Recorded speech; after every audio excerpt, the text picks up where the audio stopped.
હું આવ્યો તો વિક્ટર પંખો લેવા, રિપેરમાં આવ્યો તો રિપેર થઈ ગયો છે.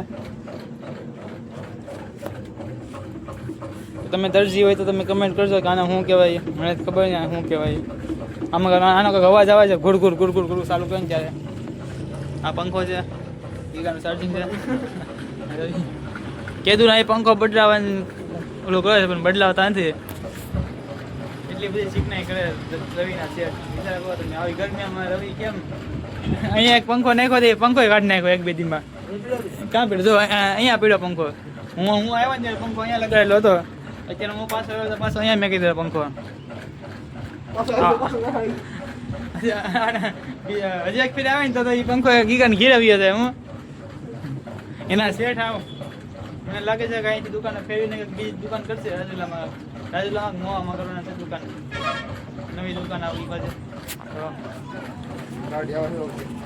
તો મળીએ આપણે નવા વિડીયોમાં. તો બાય બાય.